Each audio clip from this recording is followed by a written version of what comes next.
ನಮಸ್ಕಾರ ವೀಕ್ಷಕರೇ, ಪ್ರಿಯಾ ಸಚಿ ಚಾನಲ್ಗೆ ಸ್ವಾಗತ. ಎಲ್ಲ ವೀಕ್ಷಕರಿಗೂ ವರಮಹಾಲಕ್ಷ್ಮಿ ಹಬ್ಬದ ಶುಭಾಶಯಗಳು. ನಾನು ವರಮಹಾಲಕ್ಷ್ಮಿ ಹಬ್ಬಕ್ಕೆ ಅಂತಲೇ ಸ್ಪೆಷಲ್ ಆಗಿ ಮಾಡುವಂಥ 4 ಸ್ಪೆಷಲ್ ರೆಸಿಪೀಸ್ನ ನಾನಿವತ್ತು ತೋರಿಸ್ತಾ ಇದ್ದೀನಿ. ಬನ್ನಿ ಅದು ಯಾವ್ಯಾವುದು ಅಂತ ನಾವೀಗ ನೋಡ್ಕೊಳ್ಳೋಣ. ಇವತ್ತು ನಾನು ವರಮಹಾಲಕ್ಷ್ಮಿ ಹಬ್ಬದ ದಿನ ದೇವಿಗೆ ನೈವೇದ್ಯ ತೋರಿಸುವಂತಹ ಕಾಬೂಲ್ ಕಡಲೆಕಾಳು ಉಸ್ಲಿನ ಯಾವ ರೀತಿ ಮಾಡೋದಂತ ತೋರಿಸ್ತಾ ಇದ್ದೀನಿ. ಈ ಉಸ್ಲಿನ ನೀವು ಅರಿಶಿನ ಕುಂಕುಮಕ್ಕೆ ಅಂತ ಬಂದಿರೋ ಮುತ್ತೈದೆಯರಿಗೂ ಕೂಡ ನೀವು ಪ್ರಸಾದದ ರೂಪವಾಗಿ ಕೊಡಬಹುದು. ಇದನ್ನು ಮಾಡೋದು ತುಂಬಾ ಸುಲಭ, ಕೆಲವೇ ನಿಮಿಷಗಳಲ್ಲಿ ಆಗಿಬಿಡುತ್ತೆ. ಇದನ್ನು ಮಾಡೋದಕ್ಕೆ ನಾನು ಮೊದಲಿಗೆ ಒಂದು ಬೌಲ್ಗೆ ನಾನು ಒಂದು ಅರ್ಧ ಕಪ್ಪಷ್ಟು ನಾನು ಕಾಬೂಲ್ ಕಡಲೆಕಾಳನ್ನ ನಾನು ಹಾಕ್ಕೊಳ್ತಾ ಇದ್ದೀನಿ. ಇದಕ್ಕೆ ಸ್ವಲ್ಪ ನೀರನ್ನು ಹಾಕಿ ಒಂದು 2-3 ಸಲ ನಾವು ಚೆನ್ನಾಗಿ ತೊಳ್ಕೊಳ್ಬೇಕಾಗತ್ತೆ. ಕಾಬೂಲ್ ಕಡಲೆಕಾಳನ್ನ ಚೆನ್ನಾಗಿ ತೊಳೆದ ಮೇಲೆ ಇದಕ್ಕೆ ನಾನು 1 ಕಪ್ಪಷ್ಟು ನೀರನ್ನು ಹಾಕಿ ನಾನು ನೆನೆ ಇಡ್ತಾ ಇದ್ದೀನಿ. ಇದನ್ನು ನಾವು 4 ರಿಂದ 5 ಗಂಟೆಗಳ ಕಾಲ ನೆನೆ ಇಟ್ಟರೆ ಸಾಕು. ಈಗ ನೋಡಿ 5 ಗಂಟೆಗಳಾಗಿದೆ. ನಮ್ಮ ಚೆನ್ನ ಎಷ್ಟು ಚೆನ್ನಾಗಿ ನೆಂದಿದೆ ಅಲ್ಲ. ಈಗ ನಾವು ಇದನ್ನು ಕುಕ್ಕರ್ಗೆ ಹಾಕ್ಕೊಳ್ಳೋಣ. ಒಂದು ಕುಕ್ಕರ್ನ ತಗೊಂಡಿದ್ದೀನಿ. ಇದಕ್ಕೆ ನಾನು ನೆನೆ ಇಟ್ಟಿರೋ ನೀರಿನ ಸಮೇತನೇ ನಾನು ಈ ಕಾಳನ್ನು ಹಾಕ್ಕೊಳ್ತಾ ಇದ್ದೀನಿ. ಈಗ ಇದಕ್ಕೆ ಒಂದು ಅರ್ಧ ಟೀ ಸ್ಪೂನಷ್ಟು ಉಪ್ಪು, ಒಂದು ಅರ್ಧ ಟೀ ಸ್ಪೂನಷ್ಟು ಎಣ್ಣೆನ ಹಾಕಿ ಕುಕ್ಕರ್ನ ಮುಚ್ಕೊಳ್ತಾ ಇದ್ದೀನಿ. ಎಣ್ಣೆ ಹಾಕೋದ್ರಿಂದ ನೀರು ಉಕ್ಕಿ ಬರೋದಿಲ್ಲ. ಈಗ ನಾನು ವಿಷಲ್ನ ಹಾಕಿದ್ದೀನಿ. ಇದನ್ನು ನಾನು 4 ವಿಷಲ್ನ ಮಾಡ್ಕೊಳ್ತಾ ಇದ್ದೀನಿ.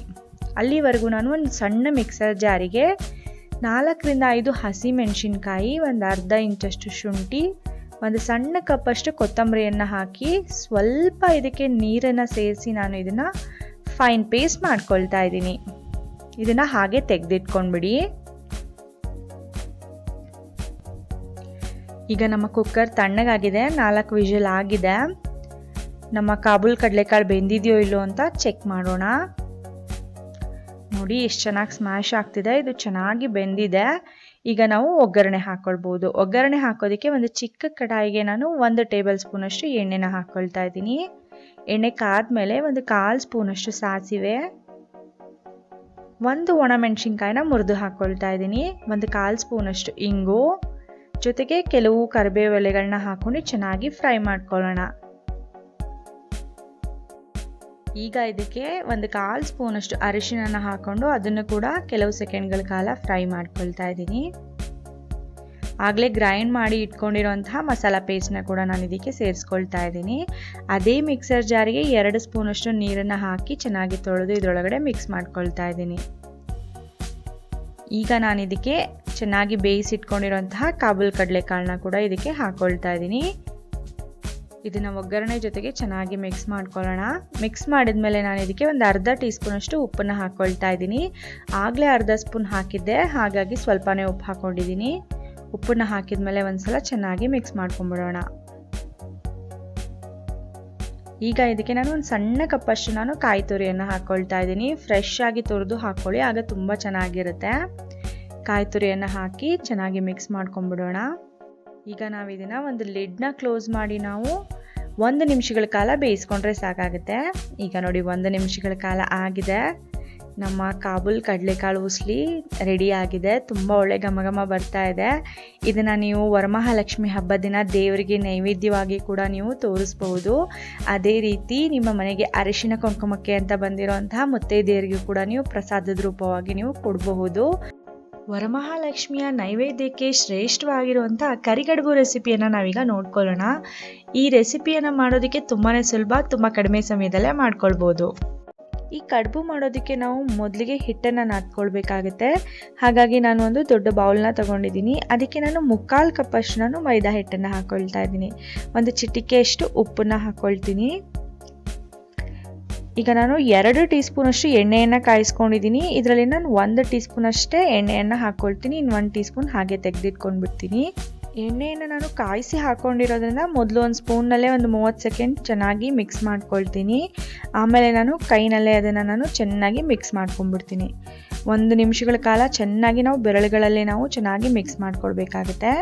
ಮಿಕ್ಸ್ ಮಾಡಿದ್ಮೇಲೆ ನಾನು ಇದಕ್ಕೆ ಸ್ವಲ್ಪನೇ ನೀರು ಹಾಕ್ಕೊಳ್ತಾ ನಾವು ಹಿಟ್ಟನ್ನು, ಚಪಾತಿ ಹಿಟ್ಟನ್ನು ನಾವು ಯಾವ ರೀತಿಯಾಗಿ ನಾದ್ಕೊಳ್ತೀವಲ್ಲ ಅದೇ ರೀತಿಯಾಗಿ ನಾದ್ಕೊಳ್ಬೇಕಾಗುತ್ತೆ. ತುಂಬ ಸಾಫ್ಟಾಗಿ ನಾದ್ಕೊಳ್ಳೋ ಅವಶ್ಯಕತೆ ಇಲ್ಲ, ಮೀಡಿಯಮ್ ಸಾಫ್ಟ್ ಆಗಿದ್ರೆ ಸಾಕಾಗುತ್ತೆ. ನೋಡಿ ಈಗ ನಾನು ಹಿಟ್ಟನ್ನು ನಾದ್ಕೊಂಡಿದ್ದೀನಿ. ಇದನ್ನು ನಾವು ಹೀಗೇ ಒಂದು ಅರ್ಧ ಗಂಟೆ ನೆನೆಯೋದಕ್ಕೆ ಬಿಡಬೇಕಾಗುತ್ತೆ. ಒಂದು ಬೌಲ್ನ ಮುಚ್ಚಿ ಹೀಗೆ ನಾನು ತೆಗೆದಿಟ್ಬಿಡ್ತೀನಿ. ಈಗ ನಾನು ಒಂದು ಪಾತ್ರೆಯನ್ನು ತಗೊಂಡಿದ್ದೀನಿ. ಈ ಪಾತ್ರೆಗೆ ನಾನು 3/4 ಪಾತ್ರೆ ಆಗೋಷ್ಟು ನೀರನ್ನು ಹಾಕ್ಕೊಂಡಿದ್ದೀನಿ. ಈಗ ನಾನು ಇದಕ್ಕೆ ಒಂದು ಅರ್ಧ ಕಪ್ಪಷ್ಟು ತೊಗರಿಬೇಳೆಯನ್ನು ಹಾಕ್ಕೊಳ್ತಾ ಇದ್ದೀನಿ. ಮೊದಲಿಗೆ ತೊಗರಿಬೇಳೆಯನ್ನು ನಾನು ಚೆನ್ನಾಗಿ ತೊಳೆದು ತೊಗೊಳ್ತಾ ಇದ್ದೀನಿ. ಈ ತೊಳೆದಿರೋ ಅಂತಹ ತೊಗರಿಬೇಳೆನ ನಾನು ಕುದೀತಾ ಇರೋ ನೀರಿಗೆ ನಾನು ಹಾಕ್ಕೊಳ್ತಾ ಇದ್ದೀನಿ. ನೀರು ಕುದಿ ಬಂದಮೇಲೆ ನಾವು ಬೇಳೆ ಹಾಕಬೇಕಾಗುತ್ತೆ. ಬೇಳೆ ಹಾಕಿದ್ಮೇಲೆ ಒಂದ್ಸಲ ಮಿಕ್ಸ್ ಮಾಡೋಣ. ಈಗ ನಾವು ಇದನ್ನು 20 ನಿಮಿಷಗಳ ಕಾಲ ಬೇಯಿಸಬೇಕು. ಈಗ ನೋಡಿ 20 ನಿಮಿಷಗಳ ಕಾಲ ಆಗಿದೆ. ಬೇಳೆ ಬೆಂದಿದೆಯಾ ಅಂತ ನಾವು ಚೆಕ್ ಮಾಡಬೇಕಾಗುತ್ತೆ. ಒಂದೇ ಒಂದು ಬೇಳೆಯನ್ನು ನಾವು ಈ ರೀತಿಯ ಕೈಯಲ್ಲಿ ತಗೊಂಡು ಈ ರೀತಿ ಸ್ಮ್ಯಾಶ್ ಮಾಡಿ, ಈ ರೀತಿ ಸ್ಮ್ಯಾಶ್ ಆದರೆ ಇದು ಬೆಂದಿದೆ ಅಂತ ಅರ್ಥ. ಈಗ ನಾನು ಗ್ಯಾಸ್ ಫ್ಲೇಮ್ನ ಆಫ್ ಮಾಡ್ಕೊಂಡ್ಬಿಡ್ತೀನಿ. ಈಗ ನಾನು ನೀರನ್ನು ಮತ್ತು ಬೇಳೆನ ನಾನು ಸಪ್ರೇಟ್ ಮಾಡ್ಕೊಳ್ಬೇಕಾಗುತ್ತೆ. ಹಾಗಾಗಿ ನಾನು ಒಂದು ಲಿಡ್ನ ಕ್ಲೋಸ್ ಮಾಡ್ತಾ ಇದ್ದೀನಿ. ಲಿಡ್ನ ಲೈಟಾಗಿ ಓಪನ್ ಮಾಡ್ಕೊಂಡು ನಾನು ಇನ್ನೊಂದು ಪಾತ್ರೆಗೆ ಈ ಬೇಳೆ ಕಟ್ಟನ್ನು ನಾನು ಬಸಿತಾ ಇದ್ದೀನಿ. ನೋಡಿ, ಈ ರೀತಿಯಾಗಿ ಬಟ್ಟೆ ಸಹಾಯದಿಂದ ನಾವು ಬಸಿಬೇಕಾಗತ್ತೆ. ಈ ಕಟ್ಟಲ್ಲಿ ನಾವು ತಿಳಿ ಸಾರು, ರಸಮು, ಒಬ್ಬಟ್ಟು ಸಾರು ಯಾವ್ದು ಬೇಕಾದರೂ ನಾವು ಮಾಡ್ಕೊಳ್ಬಹುದು. ತುಂಬ ರುಚಿಯಾಗಿರುತ್ತೆ. ಪೂರ್ತಿ ಒಂದು ಹನಿ ಕೂಡ ನೀರು ಬಿಡ್ದಲೆ ನಾವು ಈ ರೀತಿಯಾಗಿ ಬಸಿಬೇಕಾಗತ್ತೆ. ನೋಡಿ, ಈಗ ಪೂರ್ತಿ ನೀರನ್ನು ನಾನು ತೆಗೆದುಬಿಟ್ಟಿದ್ದೀನಿ. ಈಗ ನೋಡಿ ಬೇಳೆ ಯಾವ ರೀತಿಯಾಗಿ ಸಿಕ್ಕಿದೆ ಅಂತ. ಬೇಳೆ ಪೂರ್ತಿಯಾಗಿ ಬೆಂದಿದೆ. ಈಗ ನಾನು ಮತ್ತೆ ಗ್ಯಾಸ್ ಫ್ಲೇಮ್ನ ಆನ್ ಮಾಡ್ಕೊಳ್ತೀನಿ. ಆನ್ ಮಾಡಿದ್ಮೇಲೆ ನಾನು ಇದಕ್ಕೆ ಅರ್ಧ ಕಪ್ಪಷ್ಟು ನಾನು ಬೆಲ್ಲವನ್ನು ತಗೊಳ್ತಾ ಇದ್ದೀನಿ. ನಾನು ತೊಗರಿಬೇಳೆ ಕೂಡ ಅರ್ಧ ಕಪ್ಪಷ್ಟೇ ತಗೊಂಡಿದ್ದೆ. ಹಾಗಾಗಿ ಅಷ್ಟೇ ಅಳತೆ ಅಂದಾಜಷ್ಟು ನಾನು ಬೆಲ್ಲವನ್ನು ಕೂಡ ಕುಟ್ಟಿ ಪುಡಿ ಮಾಡಿ ತಗೊಂಡಿದ್ದೀನಿ. ಈಗ ಬೆಲ್ಲನ ಕೂಡ ನಾನು ಅದರೊಳಗಡೆ ಮಿಕ್ಸ್ ಮಾಡ್ಕೊಳ್ತಾ ಇದ್ದೀನಿ. ಈಗ ಬೇಳೆ ಬೆಲ್ಲದ ಜೊತೆ ಪೂರ್ತಿಯಾಗಿ ಹೊಂದ್ಕೋಬೇಕು. ಬೆಲ್ಲ ಪೂರ್ತಿಯಾಗಿ ಕರಗೋವರೆಗೂ ನಾವು ಇದನ್ನು ಬೇಯಿಸ್ಕೊಳ್ಬೇಕಾಗತ್ತೆ. ಈಗ ನೋಡಿ, ಬೆಲ್ಲ ಪೂರ್ತಿಯಾಗಿ ಕರಗಿದೆ. ಈಗ ನಾನು ಇದಕ್ಕೆ ಒಂದು ಅರ್ಧ ಟೀ ಸ್ಪೂನಷ್ಟು ಏಲಕ್ಕಿ ಪುಡಿಯನ್ನು ಹಾಕ್ಕೊಳ್ತಾ ಇದ್ದೀನಿ. ಅದನ್ನು ಕೂಡ ಚೆನ್ನಾಗಿ ಮಿಕ್ಸ್ ಮಾಡ್ಕೊಂಡ್ಬಿಡೋಣ. ಈಗ ಇದು ರೆಡಿ ಆಗಿದೆ. ಇದನ್ನು ನಾನು ಒಂದು ಮಿಕ್ಸರ್ ಜಾರ್ಗೆ ಹಾಕ್ಕೊಳ್ತಾ ಇದ್ದೀನಿ. ಇದು ತುಂಬ ಬಿಸಿಯಾಗಿರುವಾಗಲೇ ರುಬ್ಬೋದು ಬೇಡ. ಸ್ವಲ್ಪ ಒಂದು 2 ನಿಮಿಷ ತಣ್ಣಗಾದ್ಮೇಲೆ ನಾವು ಇದಕ್ಕೆ ನೀರನ್ನು ಏನು ಹಾಕೋ ಅವಶ್ಯಕತೆ ಇಲ್ಲ. ಹಾಗೆಯೇ ಗ್ರೈಂಡ್ ಮಾಡ್ಕೊಳ್ಬೇಕಾಗತ್ತೆ. ನೋಡಿ, ಈ ರೀತಿಯಾಗಿ ನಾವು ಪೇಸ್ಟ್ ಮಾಡ್ಕೊಳ್ಬೇಕು. ನೀವು ಇದರಲ್ಲಿ ಹೋಳಿಗೆ ಮಾಡೋದಾದರೆ ಇದನ್ನು ತುಂಬಾ ನುಣ್ಣಗೆ ಮಾಡ್ಕೊಳ್ಬೇಕಾಗುತ್ತೆ. ಕಡುಬು ಮಾಡುವಾಗ ಸ್ವಲ್ಪ ತರಿ ಇದ್ರೂ ನಡೆಯುತ್ತೆ. ಇದನ್ನು ಹೀಗೆ ತೆಗೆದಿಟ್ಕೊಳ್ತಾ ಇದ್ದೀನಿ. ಈಗ ಮೈದಾ ಹಿಟ್ಟು ಚೆನ್ನಾಗಿ ನೆಂದಿದೆ. ಅರ್ಧ ಗಂಟೆಗಳ ಕಾಲ ಆಗಿದೆ. ಈಗ ನಾನು ಗೋಲಿ ಗಾತ್ರದಷ್ಟು ಚಿಕ್ಕ ಚಿಕ್ಕ ಉಂಡೆಗಳನ್ನಾಗಿ ನಾನು ಈ ಹಿಟ್ಟಿನಲ್ಲಿ ಮಾಡಿ ಇಟ್ಕೊಳ್ತಾ ಇದ್ದೀನಿ. ನೋಡಿ, ಮೊದಲಿಗೆನೆ ನಾನು ಈ ರೀತಿಯಾಗಿ ಎಲ್ಲ ಉಂಡೆಗಳನ್ನ ನಾನು ರೆಡಿ ಮಾಡಿ ಇಟ್ಕೊಂಡ್ಬಿಡ್ತೀನಿ. ಆಗ ನಮಗೆ ಕಡುಬು ಮಾಡೋದಕ್ಕೆ ತುಂಬಾ ಸುಲಭ ಆಗುತ್ತೆ. ಇದನ್ನೆಲ್ಲ ನಾನು ಒಂದು ಬೌಲ್ಗೆ ಇಟ್ಕೊಳ್ತೀನಿ. ಈಗ ಹೂರಣನೂ ಕೂಡ ನಾನು ಈ ರೀತಿಯಾಗಿ ಚಿಕ್ಕ ಚಿಕ್ಕ ಮುಟ್ಕಿಯನ್ನಾಗಿ ಮಾಡಿ ಇಟ್ಕೊಂಡಿದ್ದೀನಿ. ನೋಡಿ, ಈ ರೀತಿಯಾಗಿ ನಾನು ಮಾಡಿ ಇಟ್ಕೊಳ್ಳೋದ್ರಿಂದ ಕಡುಬು ಮಾಡೋದಕ್ಕೆ ಈಸಿ ಆಗುತ್ತೆ. ಇದನ್ನು ಕೂಡ ನಾನು ತೆಗೆದಿಟ್ಕೊಳ್ತಾ ಇದ್ದೀನಿ. ಈಗ ಒಂದು ಚಿಕ್ಕ ಉಂಡೆನ ನಾನು ಹಿಟ್ಟಿನ ಉಂಡೆನ ತಗೊಳ್ತಾ ಇದ್ದೀನಿ. ಇದಕ್ಕೆ ಸ್ವಲ್ಪ ಒಣ ಹಿಟ್ಟನ್ನು ಹಚ್ಕೊಂಡು ನಾನು ಲಟ್ಟಿಸ್ಕೊಳ್ತಾ ಇದ್ದೀನಿ. ಸ್ವಲ್ಪ ತೆಳ್ಳಗೇನೆ ಲಟ್ಟಿಸ್ಕೊಳ್ಳೋಣ. ನೋಡಿ, ಈ ಸೈಜ್ಗೆ ಲಟ್ಟಿಸ್ಕೊಂಡ್ರೆ ಸಾಕು. ಈಗ ನಾವು ಮಾಡಿ ಇಟ್ಕೊಂಡಿರೋಂಥ ಹೂರಣದ ಮುಟ್ಕಿಯನ್ನು ಕೂಡ ನಾನು ಇಟ್ಕೊಂಡಿದ್ದೀನಿ. ಇದನ್ನು ಕರ್ಚಿಕಾಯಿಗೆ ನಾವು ಯಾವ ರೀತಿ ಕ್ಲೋಸ್ ಮಾಡ್ಕೊಳ್ತೀವಲ್ಲ ಅದೇ ರೀತಿ ಕ್ಲೋಸ್ ಮಾಡ್ಕೊಳ್ಬೇಕಾಗತ್ತೆ. ಹಾಲು ನೀರು ಏನು ಹಚ್ಚೋ ಅವಶ್ಯಕತೆ ಇಲ್ಲ. ಅದಾಗೆ ಅಂಟ್ಕೊಂಡ್ಬಿಡುತ್ತೆ. ನೋಡಿ, ಈ ರೀತಿಯಾಗಿ ಪೂರ್ತಿ ಅಂಟಿದ ಮೇಲೆ ಈಗೇನೆ ಡೈರೆಕ್ಟ್ ಕೂಡ ನೀವು ಎಣ್ಣೆಯಲ್ಲಿ ಕರಿಬೋದು.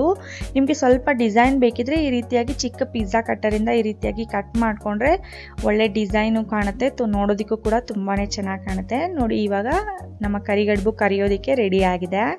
ಇದೇ ರೀತಿಯಾಗಿ ಎಲ್ಲ ಕಡುಬುಗಳನ್ನ ನಾವು ಮಾಡ್ಕೊಳ್ಬೇಕಾಗತ್ತೆ. ಮತ್ತು ಅದೇ ರೀತಿ ಎಡ್ಜಸ್ಗೆ ನಾವು ಪ್ರೆಸ್ ಮಾಡ್ಕೊಳ್ಳೋಣ. ಈಗ ಮತ್ತೆ ಅದೇ ರೀತಿಯಾಗಿ ನಾನು ಪಿಜ್ಜಾ ಕಟ್ಟರಿಂದ ನಾನು ಕಟ್ ಮಾಡ್ಕೊಳ್ತಾ ಇದ್ದೀನಿ. ಆಗ ನಮಗೆ ಎಡ್ಜಸ್ಸು ಕೂಡ ಬರೋದಿಲ್ಲ. ನೋಡೋದಕ್ಕೆ ಕೂಡ ತುಂಬಾ ಚೆನ್ನಾಗಿ ಕಾಣುತ್ತೆ. ನೋಡಿ, ನಮ್ಮ ಕಡುಬು ಎಷ್ಟು ಚೆನ್ನಾಗಾಗಿದೆ ಅಲ್ಲ. ಈಗ ನಾವು ಎಲ್ಲ ಕಡುಬುಗಳನ್ನ ಇದೇ ರೀತಿ ಮಾಡಿಕೊಂಡು ನಾವು ಎಣ್ಣೆಯಲ್ಲಿ ಕರೆದ್ಬಿಡೋಣ. ಮಾಡಿ ಇಟ್ಕೊಂಡಿರೋ ಕಡುಬನ್ನೆಲ್ಲ ನಾನು ಒಂದು ಪ್ಲೇಟಿಗೆ ತೆಗೆದಿಟ್ಕೊಂಡಿದ್ದೀನಿ. ಈಗ ಎಣ್ಣೆ ಕಾಯಕ್ಕೆ ಇಟ್ಟಿದ್ದೆ. ನೋಡಿ, ಎಣ್ಣೆ ಕೂಡ ಪೂರ್ತಿಯಾಗಿ ಕಾದಿದೆ. ಈಗ ನಾನು ಮಾಡಿಟ್ಕೊಂಡಿರೋಂತಹ ಎಲ್ಲ ಕಡುಬನ್ನು ನಾನು ಒಂದೊಂದೇ ಎಣ್ಣೆಯಲ್ಲಿ ಹಾಕ್ಕೊಳ್ತಾ ಇದ್ದೀನಿ. ಒಟ್ಟಿಗೆ ನಾವು ಒಂದು 5-6 ಕಡುಬುಗಳನ್ನ ನಾವು ಹಾಕ್ಕೊಂಡು ಫ್ರೈ ಮಾಡ್ಕೊಳ್ಬೋದು. ಗ್ಯಾಸ್ ಫ್ಲೇಮ್ನ ನೀವು ಮೀಡಿಯಮಲ್ಲೇ ಇಟ್ಕೊಂಡಿರಿ. ತುಂಬ ಡಾರ್ಕ್ ಕಲರ್ ಬರೋ ತನಕ ಫ್ರೈ ಮಾಡೋಕ್ಕೆ ಹೋಗ್ಬಿಡಿ. ಲೈಟಾಗಿ ಗೋಲ್ಡನ್ ಬ್ರೌನ್ ಕಲರ್ ಬಂದರೆ ಸಾಕು. ಒಂದು 2 ನಿಮಿಷಗಳ ಕಾಲ ಮೀಡಿಯಮ್ ಹೀಟಲ್ಲಿ ನಾವು ಫ್ರೈ ಮಾಡಿಕೊಂಡ್ರೆ ಸಾಕು. ಒಳ್ಳೆ ಗೋಲ್ಡನ್ ಬ್ರೌನ್ ಕಲರ್ ಬಂದುಬಿಡುತ್ತೆ. ಈಗ ನಾವು ಇದನ್ನು ನಿಧಾನವಾಗಿ ತೆಗಿಯೋಣ. ಒಂದು 30 ಸೆಕೆಂಡ್ಗಳ ಕಾಲ ಎಣ್ಣೆ ಬಸಿಯೋದಕ್ಕೆ ಬಿಡಬೇಕು. ಆಮೇಲೆ ಟಿಶ್ಯೂ ಪೇಪರ್ ಹಾಕಿರೋ ಒಂದು ಬಾಸ್ಕೆಟ್ಗೆ ನಾನು ಹಾಕ್ಕೊಳ್ತಾ ಇದ್ದೀನಿ. ನೋಡಿ ಎಷ್ಟು ಚೆನ್ನಾಗಿದೆ ಅಲ್ಲ ನಮ್ಮ ಕರಿಗಡುಬು. ಇದೇ ರೀತಿಯಾಗಿ ನಾನು ಉಳಿದಿರೋ ಎಲ್ಲ ಕಡುಬುಗಳನ್ನ ಕೂಡ ನಾನು ಫ್ರೈ ಮಾಡ್ಕೊಳ್ತಾ ಇದ್ದೀನಿ. ತುಂಬಾ ಚೆನ್ನಾಗಿ ಬರ್ತಾ ಇದೆ, ತುಂಬಾ ಗರಿಗರಿಯಾಗಿ ಕೂಡ ಇರುತ್ತೆ. ಇದನ್ನು ನೀವು ಮಾಡಿದ ಮೇಲೆ ಒಂದು 10-15 ನಿಮಿಷ ತಣ್ಣಗಾದ್ಮೇಲೆ ನೀವು ಇದನ್ನು ಒಂದು ಏರ್ ಟೈಟ್ ಕಂಟೈನರ್ನಲ್ಲಿ ಹಾಕಿಟ್ರೆ 2-3 ದಿನಗಳ ಕಾಲ ಇದು ತುಂಬಾ ಗರಿಗರಿಯಾಗಿ ತುಂಬಾ ಚೆನ್ನಾಗಿರುತ್ತೆ. ನೀವು ಕೂಡ ವರಮಹಾಲಕ್ಷ್ಮಿ ಹಬ್ಬದ ದಿನ ಈ ಕರಿಗಡುಬನ್ನು ಟ್ರೈ ಮಾಡಿ ನೋಡಿ, ಫೇಲ್ ಆಗೋ ಚಾನ್ಸೇ ಇಲ್ಲ, ತುಂಬಾ ಚೆನ್ನಾಗಿ ಬರುತ್ತೆ. ಈಗ ನಾನು ನನ್ನ 3ನೇ ರೆಸಿಪಿಯಾದ ಸಿಂಪಲ್ ಆಗಿ ಮಾಡುವಂಥ ಒಂದು ಚಕ್ಲಿ ರೆಸಿಪಿಯನ್ನು ತೋರಿಸ್ತಾ ಇದ್ದೀನಿ. ಇದನ್ನು ದಿಢೀರಾಗೆ ನೀವು ಕೇವಲ ಅರ್ಧ ಗಂಟೆಗಳಲ್ಲೇ ಮಾಡ್ಕೊಳ್ಬೋದು. ಇದನ್ನು ಮಾಡೋ ವಿಧಾನ ನಾವೀಗ ನೋಡ್ಕೊಳ್ಳೋಣ.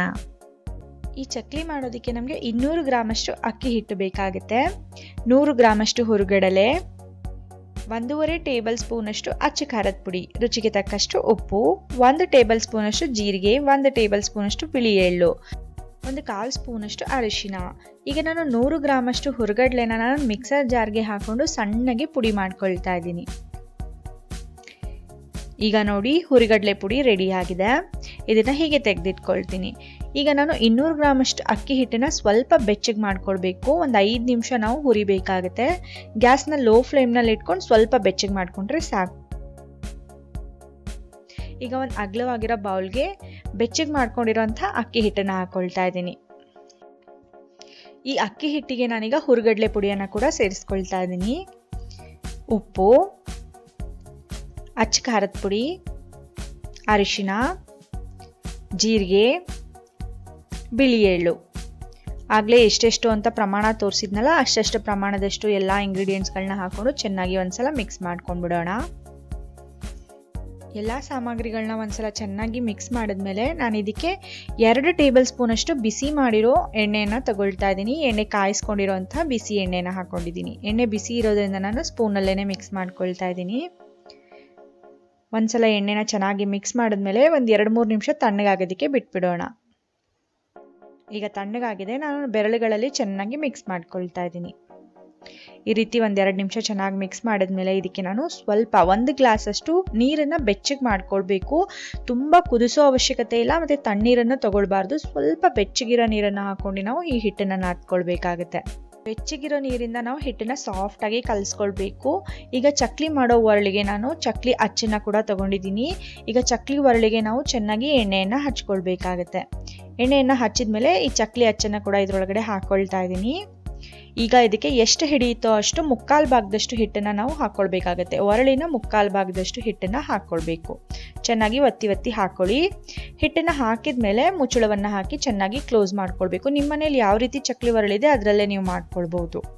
ಈಗ ನಾನೊಂದು ಬಟರ್ ಪೇಪರ್ನ ನಾನು ಟ್ರೇ ಮೇಲೆ ಹಾಕಿ ಇದ್ರ ಮೇಲೆ ಚಕ್ಲಿಯನ್ನು ಒತ್ಕೊಳ್ತಾ ಇದ್ದೀನಿ. ನೀವು ಪ್ಲಾಸ್ಟಿಕ್ ಪೇಪರ್ ಮೇಲೆ ಕೂಡ ಒತ್ಕೊಳ್ಬೋದು. ಎಣ್ಣೆ ಬೇಕಾದರೂ ಹಾಕ್ಕೊಳ್ಬೋದು, ಇಲ್ಲ ಅಂದರೂ ಕೂಡ ನಡೆಯುತ್ತೆ. ನೋಡಿ, ಈ ರೀತಿಯಾಗಿ ದೊಡ್ಡ ದೊಡ್ಡ ಚಕ್ಲಿಗಳನ್ನ ನೀವು ಮಾಡ್ಕೊಳ್ಳಿ. ನಿಮ್ಗೆ ಯಾವ ಸೈಜಿಗೆ ಬೇಕೋ ಆ ಸೈಜ್ಗೆ ನೀವು ಚಕ್ಲಿಗಳನ್ನ ಒತ್ಕೊಳ್ಬೋದು. ನೋಡಿ ಎಷ್ಟು ಚೆನ್ನಾಗಿ ಬರುತ್ತೆ. ಯಾವುದೇ ಕಾರಣಕ್ಕೂ ಚಕ್ಲಿ ಈ ರೀತಿಯಾಗಿ ಮಾಡುವಾಗ ಮುರಿಯೋದಿಲ್ಲ, ಯಾಕೆಂದರೆ ನಾವು ಎಲ್ಲ ಸಾಮಗ್ರಿಗಳನ್ನ ಸರಿಯಾದ ಪ್ರಮಾಣದಲ್ಲಿ ಹಾಕಿರೋದ್ರಿಂದ ಚಕ್ಲಿ ತುಂಬಾ ಚೆನ್ನಾಗಿ ಬರುತ್ತೆ. ನೋಡಿ ಎಷ್ಟು ಸುಂದರವಾದ ಚಕ್ಲಿಗಳು ರೆಡಿ ಆಗ್ತಾ ಇದೆ ಅಂತ. ನಾನು ತೋರಿಸಿರೋ ಅಳತೆಯಲ್ಲೇ ನೀವು ಮಾಡಿ, ನಿಮ್ಮ ಚಕ್ಲಿ 100% ಯಾವುದೇ ಕಾರಣಕ್ಕೂ ಫೇಲ್ ಆಗೋದಿಲ್ಲ. ಇದೇ ಥರ ಎಲ್ಲ ಚಕ್ಲಿಗಳನ್ನ ನಾನು ರೆಡಿ ಮಾಡಿ ಇಟ್ಕೊಂಡಿದ್ದೀನಿ. ಈಗ ಎಣ್ಣೆ ಕೂಡ ಕಾಯೋದಕ್ಕೆ ಇಟ್ಟಿದ್ದೆ, ಎಣ್ಣೆ ಕೂಡ ಕಾದಿದೆ. ಈಗ ಬಟರ್ ಪೇಪರ್ನ ನಿಧಾನವಾಗಿ ಎತ್ತಿ ಚಕ್ಲಿಯನ್ನು ಈ ರೀತಿಯಾಗಿ ಕೈನಲ್ಲಿ ತಗೊಂಡು ಎಣ್ಣೆಯಲ್ಲಿ ಬಿಡಬೇಕಾಗತ್ತೆ. ಇದೇ ರೀತಿ ನಾವು ಪ್ರತಿ ಸಲನೂ ಬಟರ್ ಪೇಪರ್ನ ಎತ್ಕೊಳ್ಬೇಕು, ಮೇಲಿಂದ ಚಕ್ಲಿಯನ್ನು ತಗೊಳ್ಬೇಕು. ಚಕ್ಲಿ ಸ್ವಲ್ಪನೂ ಬಟರ್ ಪೇಪರ್ಗೆ ಅಂಟೋದಿಲ್ಲ. ನಾನು ಎಣ್ಣೆ ಕೂಡ ಹಚ್ಚಿರಲಿಲ್ಲ ಬಟರ್ ಪೇಪರ್ಗೆ, ಆದರೂ ಅಂಟಿಲ್ಲ, ತುಂಬ ಚೆನ್ನಾಗಿ ಬರುತ್ತೆ. 2 ನಿಮಿಷ ಆದಮೇಲೆ ನಾವು ಇನ್ನೊಂದು ಸೈಡ್ಗೆ ಫ್ಲಿಪ್ ಮಾಡ್ಕೊಳ್ಳೋಣ. ಸ್ವಲ್ಪ ಬಣ್ಣ ಬದಲಾಗಿರುತ್ತೆ, ಆವಾಗ ನಾವು ಇನ್ನೊಂದು ಸೈಡ್ಗೆ ತಿರುಗಿಸ್ಕೊಳ್ಬೇಕು. ಈಗ ನೋಡಿ, ಬಬಲ್ಸ್ ಬರೋದೆಲ್ಲ ನಿಂತೋಗಿದೆ, ಕುದಿಯೋದು ಸ್ಟಾಪ್ ಆಗಿದೆ. ಈಗ ನಾವು ಚಕ್ಲಿ ರೆಡಿ ಆಗಿದೆ ಅಂತ ಅರ್ಥ. ಈಗ ಚಕ್ಲಿನೆಲ್ಲ ತೆಗೆದುಕೊಂಡ್ಬಿಡೋಣ. ಒಂದು ಟಿಶ್ಯೂ ಪೇಪರ್ ಹಾಕಿರೋ ಒಂದು ಬ್ಯಾಸ್ಕೆಟ್ಗೆ ನಾವು ಎಲ್ಲ ಚಕ್ಲಿಯನ್ನು ತೆಗೆದಿಟ್ಕೊಂಡ್ರೆ ನಮ್ಮ ಚಕ್ಲಿಗಳೆಲ್ಲ ರೆಡಿ ಆಗಿಬಿಡುತ್ತೆ. ನೋಡಿದ್ರಲ್ಲ ವೀಕ್ಷಕರೇ, ನಮ್ಮ ಕುರುಮ್ ಚಕ್ಲಿ ಎಷ್ಟು ಚೆನ್ನಾಗಿ ರೆಡಿ ಆಗಿದೆ ಅಂತ. ಮಾಡೋದು ಕೂಡ ತುಂಬಾ ಸುಲಭ, ಸ್ವಲ್ಪನೂ ಎಣ್ಣೆ ಕೂಡ ಆಗಿಲ್ಲ. ನೋಡಿ ಎಷ್ಟು ಗರಿಗರಿಯಾಗಿ ಎಷ್ಟು ಚೆನ್ನಾಗಿದೆ, ರುಚಿ ಕೂಡ ಅಷ್ಟೇ ಚೆನ್ನಾಗಿದೆ. ಈ ಚಕ್ಲಿಯ ಇನ್ನೊಂದು ವಿಶೇಷತೆ ಏನಂದರೆ, ಈ ಚಕ್ಲಿನ ನೀವು ಒಂದು ಏರ್ ಟೈಟ್ ಕಂಟೈನರ್ನಲ್ಲಿ ಹಾಕಿಟ್ರೆ ಇದು 1-1.5 ತಿಂಗಳಾದರೂ ಕೆಡೋದಿಲ್ಲ, ತುಂಬಾ ಗರಿಗರಿಯಾಗಿ ಉಳಿಯುತ್ತೆ. ಈಗ ನಾನು ತೋರಿಸ್ತಾ ಇರೋದು ನನ್ನ ಮುಂದಿನ ರೆಸಿಪಿ ಆದಂತಹ ಅವಲಕ್ಕಿ ಪ್ರಸಾದ. ಈ ಸಿಹಿ ಅವಲಕ್ಕಿ ಪ್ರಸಾದಕ್ಕೆ ಪಂಚಕಜಾಯ ಅಂತ ಕೂಡ ಕರೀತಾರೆ. ಮಹಾಲಕ್ಷ್ಮಿಯ ನೈವೇದ್ಯಕ್ಕೆ ತುಂಬಾನೇ ಶ್ರೇಷ್ಠ. ಜೊತೆಗೆ ಬಂದಿರುವಂತಹ ಮುತ್ತೈದೆಯರಿಗೆ ಪ್ರಸಾದದ ರೂಪವಾಗಿ ಕೂಡ ಕೊಡ್ಬೋದು. ಬನ್ನಿ ದಿನ ಯಾವ ರೀತಿ ಮಾಡೋದು ಅಂತ ನೋಡೋಣ. ಈಗ ನಾನು 3 ಕಪ್ಪಷ್ಟು ಪೇಪರ್ ಅವಲಕ್ಕಿಯನ್ನು ತಗೊಂಡಿದ್ದೀನಿ. ಈ ಅಳತೆ ಕಪ್ಪಿಂದ ನಾನು 3 ಕಪ್ಪಷ್ಟು ತಗೊಂಡಿದ್ದೀನಿ. ಇದೇ ಕಪ್ಪಿಂದ ನಾನು ಅರ್ಧ ಕಪ್ ಆಗೋಷ್ಟು ಬೆಲ್ಲನ ತುರಿದು ಇಟ್ಕೊಂಡಿದ್ದೀನಿ. ಅರ್ಧ ಕಪ್ಪಷ್ಟು ನಾನು ಒಣ ಕೊಬ್ಬರಿಯನ್ನು ತುರಿದು ಕೂಡ ಇಟ್ಕೊಂಡಿದ್ದೀನಿ. 1 ಬಾಳೆಹಣ್ಣನ್ನು ತೆಳ್ಳಗೆ ಸ್ಲೈಸ್ ಮಾಡಿ ಇಟ್ಕೊಂಡಿದ್ದೀನಿ. 2 ಟೀ ಸ್ಪೂನ್ ಅಷ್ಟು ದ್ರಾಕ್ಷಿ, 2 ಟೀ ಸ್ಪೂನ್ ಅಷ್ಟು ಗೋಡಂಬಿ, ಜೊತೆಗೆ ಅರ್ಧ ಟೀ ಸ್ಪೂನ್ ಅಷ್ಟು ಏಲಕ್ಕಿ ಪುಡಿ, ಒಂದು ಅರ್ಧ ಟೀ ಸ್ಪೂನ್ ಅಷ್ಟು ಗಸಗಸೆ, 1 ಟೇಬಲ್ ಸ್ಪೂನ್ ಅಷ್ಟು ತುಪ್ಪ, ಜೊತೆಗೆ 2 ಟೇಬಲ್ ಸ್ಪೂನ್ ಅಷ್ಟು ಹಸಿ ಕೊಬ್ಬರಿಯನ್ನು ನಾನು ಈ ರೀತಿಯಾಗಿ ಸಣ್ಣದಾಗಿ ಹೆಚ್ಚಿಟ್ಕೊಂಡಿದ್ದೀನಿ. 1 ಟೇಬಲ್ ಸ್ಪೂನ್ ಅಷ್ಟು ಜೇನುತುಪ್ಪವನ್ನು ಕೂಡ ತಗೊಂಡಿದ್ದೀನಿ. ಈ ಎಲ್ಲ ಇಂಗ್ರೀಡಿಯೆಂಟ್ಸ್ ನಾನು ಪ್ರಸಾದ ಮಾಡೋದಕ್ಕೆ ತಗೊಳ್ತಾ ಇದ್ದೀನಿ. ಈಗ ನಾನು ಒಂದು ಕಡಾಯಿಯನ್ನು ತಗೊಳ್ತಾ ಇದ್ದೀನಿ. ಈ ಕಡಾಯಿಗೆ ನಾನು ಅರ್ಧ ಕಪ್ಪಷ್ಟು ತುರಿದಿಟ್ಕೊಂಡಿರುವಂತಹ ಬೆಲ್ಲನ ಹಾಕೊಳ್ತಾ ಇದ್ದೀನಿ. ಇದಕ್ಕೆ 2 ಟೇಬಲ್ ಸ್ಪೂನ್ ಅಷ್ಟು ನೀರನ್ನು ಹಾಕಿ ಬೆಲ್ಲ ಪೂರ್ತಿಯಾಗಿ ಕರಗೋವರೆಗೂ ನಾವು ಕುದಿಸ್ಕೊಳ್ಬೇಕಾಗತ್ತೆ. ಬೆಲ್ಲ ಪೂರ್ತಿ ಕರಗಿದ ಮೇಲೆ ಈಗ ನಾವು 1 ನಿಮಿಷಗಳ ಕಾಲ ಇದನ್ನು ಕುದಿಸ್ಕೊಂಡ್ರೆ ಸಾಕಾಗುತ್ತೆ. ಈಗ ನೋಡಿ 1 ನಿಮಿಷಗಳ ಕಾಲ ಆಗಿದೆ. ಗ್ಯಾಸ್ನ ಆಫ್ ಮಾಡ್ಕೊಂಡು ನಾನು ಇದನ್ನು ಸ್ಟ್ರೈನ್ ಮಾಡ್ಕೊಳ್ತೀನಿ. ಯಾಕಂದರೆ ಬೆಲ್ಲದಲ್ಲಿ ಸ್ವಲ್ಪ ಕಸ ಕಡ್ಡಿ ಏನಾದರೂ ಇರುತ್ತೆ ಅಂತ ನಾನು ಆ ರೀತಿಯಾಗಿ ಸ್ಟ್ರೈನ್ ಮಾಡಿ ಇಟ್ಕೊಂಡಿದ್ದೀನಿ. ಈ ಬೆಲ್ಲದ ಪಾಕನ ನಾನು ಹೀಗೆ ತೆಗೆದಿಟ್ಕೊಳ್ತೀನಿ. ಈಗ ನಾನು ಮತ್ತೆ ಅದೇ ಕಡಾಯಿಗೆ ನಾನು 1 ಟೇಬಲ್ ಸ್ಪೂನ್ ಅಷ್ಟು ತುಪ್ಪವನ್ನು ಹಾಕೊಳ್ತಾ ಇದ್ದೀನಿ. ತುಪ್ಪ ಕರಗಿದ ಮೇಲೆ ಅದಕ್ಕೆ 2 ಟೀ ಸ್ಪೂನ್ ಅಷ್ಟು ಗೋಡಂಬಿಯನ್ನು ಹಾಕಿ ಚೆನ್ನಾಗಿ ಫ್ರೈ ಮಾಡ್ಕೊಳ್ತೀನಿ. ಗೋಡಂಬಿ ಸ್ವಲ್ಪ ಕೆಂಪಗಾದ್ಮೇಲೆ ಇದಕ್ಕೆ ನಾನು ದ್ರಾಕ್ಷಿಯನ್ನು ಕೂಡ ಹಾಕೊಳ್ತೀನಿ. ಎರಡನ್ನೂ ಚೆನ್ನಾಗಿ ಫ್ರೈ ಮಾಡ್ಕೊಳ್ಳೋಣ. ಫ್ರೈ ಮಾಡ್ತಾ 2 ಟೇಬಲ್ ಸ್ಪೂನ್ ಅಷ್ಟು ಹಸಿ ಕೊಬ್ಬರಿಯನ್ನು ಕೂಡ ಹಾಕಿ ನಾನು ಫ್ರೈ ಮಾಡ್ಕೊಳ್ತಾ ಇದ್ದೀನಿ. ಅದು ಪ್ರಸಾದದಲ್ಲಿ ಮಧ್ಯೆ ಮಧ್ಯೆ ಸಿಕ್ಕರೆ ತುಂಬ ಚೆನ್ನಾಗಿರುತ್ತೆ. ಅರ್ಧ ಟೀ ಸ್ಪೂನ್ ಅಷ್ಟು ಗಸಗಸೆ ಮತ್ತು ಅರ್ಧ ಕಪ್ಪಷ್ಟು ನಾನು ಒಣ ಕೊಬ್ಬರಿಯನ್ನು ತುರಿದು ಹಾಕೊಂಡಿದ್ದೀನಿ. ಇದನ್ನು ಕೂಡ ಸ್ವಲ್ಪ ಕೆಂಪು ಆಗೋವರೆಗೂ ಚೆನ್ನಾಗಿ ಫ್ರೈ ಮಾಡ್ಕೊಳ್ಳೋಣ. ಈಗ ನೋಡಿ ಕೆಂಪಗಾಗಿದೆ. ಈಗ ನಾನು ಅರ್ಧ ಟೀ ಸ್ಪೂನ್ ಅಷ್ಟು ಏಲಕ್ಕಿ ಪುಡಿ ಮತ್ತು ಆಗಲೇ ಮಾಡಿಟ್ಕೊಂಡಿದ್ನಲ್ಲ ಬೆಲ್ಲದ ಪಾಕನ ಕೂಡ ನಾನು ಹಾಕ್ಕೊಳ್ತಾ ಇದ್ದೀನಿ. ಈಗ ಅದೇ ಕಪ್ಪಿಗೆ ನಾನು ಒಂದು 2 ಟೇಬಲ್ ಸ್ಪೂನ್ ಅಷ್ಟು ನೀರನ್ನು ಕೂಡ ಹಾಕಿ ಚೆನ್ನಾಗಿ ಮಿಕ್ಸ್ ಮಾಡ್ಕೊಳ್ತಾ ಇದ್ದೀನಿ. ಈಗ ನಾನು ಇದಕ್ಕೆ ತೆಳು ಅವಲಕ್ಕಿ ಅಂದರೆ ಪೇಪರ್ ಅವಲಕ್ಕಿ ಅಂತಾರಲ್ಲ ಅದನ್ನು ನಾನು ಒಟ್ಟಿಗೆ ಹಾಕೊಳ್ಳೋದಿಲ್ಲ, ಸ್ವಲ್ಪನೇ ಹಾಕೊಂಡು ಮಿಕ್ಸ್ ಮಾಡ್ಕೊತೀನಿ. ಈಗ ನಾನು ಗ್ಯಾಸ್ ಫ್ಲೇಮ್ನ ಕೂಡ ಆಫ್ ಮಾಡ್ಕೊಂಡ್ಬಿಟ್ಟಿದ್ದೀನಿ. ಈಗ ಸ್ವಲ್ಪನೇ ಅವಲಕ್ಕಿಯನ್ನು ಹಾಕೊಂಡು ಚೆನ್ನಾಗಿ ಮಿಕ್ಸ್ ಮಾಡ್ಕೊಳ್ತಾ ಇದ್ದೀನಿ. ಪೂರ್ತಿ ಅವಲಕ್ಕಿ ಹಾಕಿ ಮಿಕ್ಸ್ ಮಾಡಿದ್ಮೇಲೆ ನಾನು ಇದಕ್ಕೆ 1 ಟೇಬಲ್ ಸ್ಪೂನ್ ಅಷ್ಟು ಜೇನುತುಪ್ಪನ ಹಾಕೊಳ್ತಾ ಇದ್ದೀನಿ. ಇದು ತುಂಬಾ ಒಳ್ಳೆ ಟೇಸ್ಟ್ ಕೊಡುತ್ತೆ.